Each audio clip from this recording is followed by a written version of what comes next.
నమస్తే, welcome to BRK health. నేను దేవిక. ఇప్పుడు మనతో పాటు అయితే ఉన్నారు వంటింటి వైద్య కేర్ ఆఫ్ అడ్రస్. ఎవరు అని చెప్తే మనం చెప్పక్కర్లేదు, doctor senior Ayurveda doctor Chittibotla Madhusudana Sharma గారు అయితే మనతో పాటు ఉన్నారు. ఇప్పుడు మనకున్న డౌట్స్ అయితే సార్ అడిగి క్లియర్ చేసుకుందాం. నమస్తే సార్.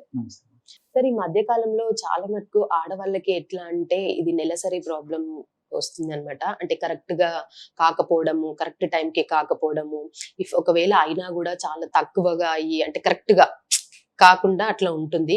ముఖ్యంగా ఐటీ సెక్టర్ నుంచి అయితే వాళ్ళైతే చాలా మంది ఇది ఫేస్ చేస్తున్నారు. అసలు దీనికి గల కారణాలు ఏంటి అంటారు సార్? అసలు నిజంగా చాలా చాలా కామన్ అయిపోయిందమ్మా ఆడవాళ్ళలో, యువతుల్లో ఎక్కువ మందిని మేము నిత్య జీవితంలో ప్రాక్టీస్ లో కూడా చూస్తుంటాం కదమ్మా.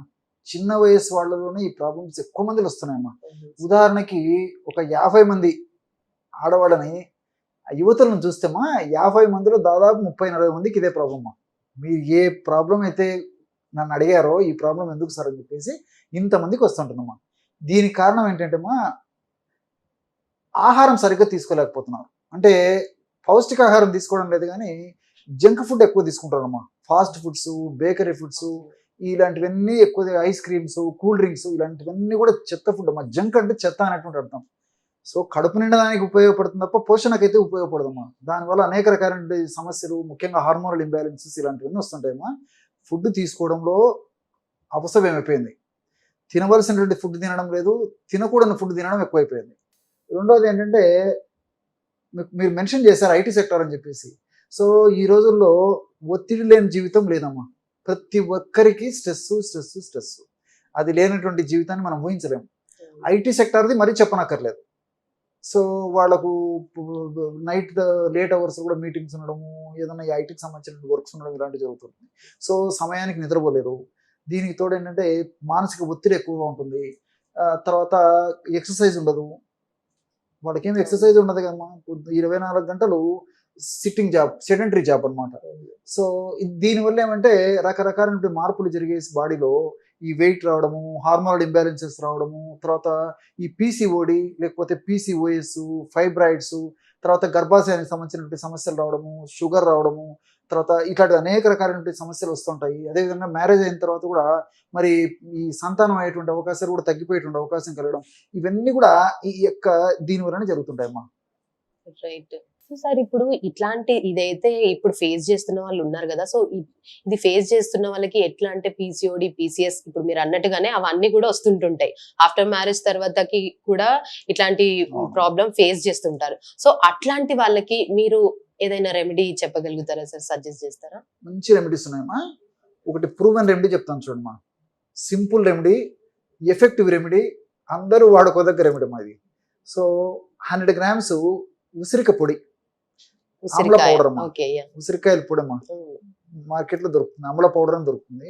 ఒక 100 గ్రామ్స్ ఈ యొక్క ఆమ్ల పౌడర్ తీసుకొని అందులో 20 గ్రామ్స్ మిరియాలను వేయించేసేసి పౌడర్ చేసేసి ఆ పౌడర్ని వాడుకోవాలమ్మా.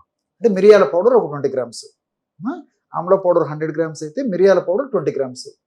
సో ఇది మొత్తం 120 గ్రామ్స్ టోటల్ అయిపోతుందమ్మా. ఈ 120 గ్రామ్స్ పౌడరు రోజు 4 గ్రాముల చొప్పున నెలకి 120 గ్రామ్స్ సరిపోతుంది. మీకు క్యాలిక్యులేషన్ కూడా చెప్తాను చూడమ్మా. రోజు 4 గ్రామ్స్ పౌడర్ వాడాలి.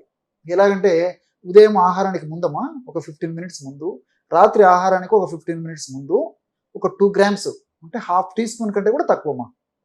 2 గ్రాములు అంటే హాఫ్ టీ స్పూన్ అంటే ఇంచుమించు దాదాపు 2.5 గ్రామ్స్ ఓన్లీ ఆమ్ల పౌడర్, మిరియాల పొడి అమ్మా. కలిపేసేసి ఒక 50 ml వాటర్లో కలిపి తీసుకోవచ్చు, లేకపోతే కాస్త తేనెత కలుపుకొని తీసుకోవచ్చు. ఎలాగైనా తీసుకోవచ్చు అమ్మా. వాటర్లో కానీ తేనెత కానీ ఎలా వీలైతే అలా తీసుకోవడం వల్ల మరి వీళ్ళకు సంబంధించినటువంటి హార్మోనల్ ఇంబ్యాలెన్సెస్ రాకుండా ఉంటాయి. వచ్చినటువంటి హార్మోనల్ ఇంబ్యాలెన్స్ ఏమన్నా ఉన్నా రెక్టిఫై అయ్యేటువంటి పరిస్థితి ఏర్పడుతుంది. అదేవిధంగా ఈ పాలిసిస్టిక్ ఒవేరియన్ డిసీజ్, పీసీఓఎస్ అని చెప్పాను కదమ్మా.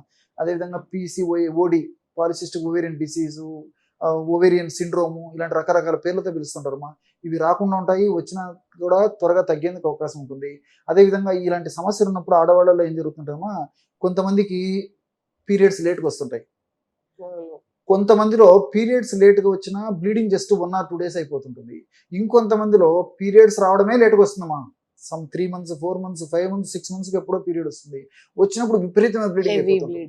సో 10 days, 15 days, 20 days, కొంతమందికి మళ్ళీ టాబ్లెట్స్ వాడేదాకా కూడా తగ్గదమ్మా. ఇవి ఎంతమందిని మనం గమనిస్తుంటాం కదా తల్లి. సో అట్లా కొంతమందికి ఉంటుంది. కొంతమందికి మరి 2 మంత్స్‌కు ఆ టైంలో ఒకవేళ మంత్లీ డేట్ వచ్చినప్పటికీ జస్ట్ స్పాటింగ్ లాగా కనిపించి అయిపోతుంటుంది. వాళ్ళ కూడా పూర్తిగా బ్లీడింగ్ కూడా కాదమ్మా. సో ఇంకొంతమందికి ఏం జరుగుతుందంటమ్మా, ఈ బ్లీడింగ్ ఈ డేట్ వచ్చే ముందు ఈ పొత్తి కడుపు నొప్పి ఉండడము, తర్వాత ఈ నడుము నొప్పి ఉండడము, వాంతి వచ్చి ఉండడము. సో ఈ మానసికంగా కూడా కొంచెం చిరాకు, కోపము, విసుగు డేట్ వచ్చినప్పుడు కానీ డేట్ కంటే 3-4 రోజులు ముందుగానే జరుగుతుంటుందమ్మా కొంతమందిలో. ఇలా రకరకాలైనటువంటి సమస్యలు మరి ముఖ్యంగా యూత్‌లో ఎక్కువ కలుగుతున్నాయమ్మా. సో దీనివల్ల నేను చెప్పినట్లు అనేక రకాలైన సమస్యలు వస్తాయి.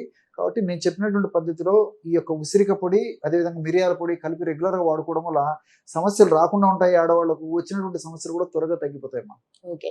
ఇది కంటిన్యూస్‌గా అంటే ఎన్ని రోజులు వాడాల్సి ఉంటుంది సార్ ఇది? ఈ బ్లీడింగ్ డేట్ వచ్చిన రోజు మాత్రం ఒక 4 డేస్ వాడకూడదమ్మా. స్నానమైన రోజు నుంచి మళ్ళీ మొదలుపెట్టి వాడుకుంటుండాలి. ఓకే. సో ఈ మెడిసిన్ 3 మంత్స్ గానీ, 4 మంత్స్ గానీ, 5 మంత్స్ గానీ ఎన్నాళ్ళు వాడినా అన్ని సైడ్ బెనిఫిట్స్ ఉంటాయి కానీ సైడ్ ఎఫెక్ట్స్ ఎటు ఉండవు. ఇంకోటి ఏంటంటే ఈ ఉసిరిలో ఉన్నటువంటి మరొక ప్రత్యేకత ఏంటంటే వెయిట్ పెరగకుండా ఉపయోగపడుతుందమ్మా. ఈ రోజుల్లో ఫస్ట్ నేను చెప్పాను, తీసుకునేటువంటి ఆహారం వల్ల, మానసిక ఒత్తిడి వల్ల, నిద్రలేమి టయానికి నిద్రపోకపోవడం వల్ల కూడా వెయిట్ పెరిగిపోతుంటారమ్మా. వెయిట్ పెరగకుండా కూడా ఉపయోగపడుతుంది. పెరిగినటువంటి వెయిట్ కూడా తగ్గేందుకు ఉపయోగపడుతుంది. షుగర్ రాకుండా ఉపయోగపడుతుంది. అదేవిధంగా ఈ గడ్డలు కరిగించేందుకు ఈ యొక్క ఉసిరిక పొడి, తర్వాత ఈ మిరియాలు కలిపి తయారు చేసినటువంటి ఔషధం ఉపయోగపడుతుంది. ఇట్లా మల్టిపుల్ బెనిఫిట్స్ ఉంటాయి కాబట్టి అనేక రకాలుగా మరి ఆడవాళ్లకు దీనివల్ల చాలా చాలా మంచి జరుగుతుంది తప్ప ఎలాంటి సైడ్ ఎఫెక్ట్స్ ఉండవమ్మా. ఓకే సార్, నాకు ఒక చిన్న డౌట్. అంటే చాలా మంది ఈ పీరియడ్స్ లైక్ ఇర్రెగ్యులర్ పీరియడ్స్ అవుతుంటాయి కదా, వాళ్ళు టాబ్లెట్స్ యూజ్ చేస్తుంటారు కొందరు, అండ్ రావద్దు అని చెప్పేసి కూడా కొందరు టాబ్లెట్స్ యూజ్ చేస్తారు. అది ఎంతవరకు కరెక్ట్ అంటారు సార్ అసలు? అది నిజంగా చెప్పాలంటే అది ఎప్పుడో తప్పని పరిస్థితిలో ఎప్పుడో ఒకసారి వాడుకోవడం వల్ల అంత ఇబ్బంది ఉండదు కానీ ఫ్రీక్వెంట్ గా వాడుకోవడం వల్ల ఆ మందు ప్రభావం ఉన్నంతసేపు దాని యొక్క ఫలితం కనిపిస్తుంటుంది కానీ మందు ఆపేసేసరికి మళ్ళా సమస్య మొదలవుతుంది. రెండోది ఏంటంటే ఆ సమస్య మరింత జటిలమైనటువంటి పరిస్థితి కూడా కొంతమందిలో ఉంటుందమ్మా. మూడవ పాయింట్ ఏంటంటే దానివల్ల సైడ్ ఎఫెక్ట్స్ కూడా వస్తాయమ్మా. ఎప్పుడైతే హార్మోనల్ ఇంబ్యాలెన్స్ జరిగేసేసి చాలా మందిలో మరి ఈ పిల్స్ వాడేటువంటి వాళ్ళలో ఏం జరుగుతుందంటే హార్మోనల్ ఇంబ్యాలెన్స్ రావడము, వెయిట్ పెరిగిపోవడము, గ్యాస్ట్రిక్ ట్రబుల్ సమస్యలు రావడము, మానసిక పరమైనటువంటి సమస్యలు రావడము, నిద్రలేమి రావడము, కొంతమందికి అయితే ఈ థైరాయిడ్కి సంబంధించినటువంటి ఇలాంటి కొంత సమస్యలు హెచ్చుతగ్గులు కావడం ఇలాంటివన్నీ కూడా జరుగుతుంటాయమ్మా. కాబట్టి ఎప్పుడో ఒకసారి అలాంటి టాబ్లెట్స్ వాడుకోవడంలో తప్పులేదు కానీ తరచుగా ఫ్రీక్వెంట్గా మరి వాడడం ఏమాత్రం మంచిది కాదు, క్షేమదాయకం కాదు, ఆరోగ్యదాయకం అంతకన్నా కాదమ్మా. రైట్. ఓకే. రైట్. సో చూసారు కదండి, చాలా మంది అయితే ఇర్రెగ్యులర్ పీరియడ్స్ తో బాధపడుతూ ఉంటారు. సో అట్లాంటి వాళ్ళు ఎలాంటి జాగ్రత్తలు తీసుకోవాలి, ఎలాంటి ప్రికాషన్ తీసుకుంటే అదంతా కూడా క్లియర్ అవుతుందని చెప్పేసి సార్ అయితే చాలా చక్కగా వివరించి చెప్పారు. Thank you so much sir. నమస్తే.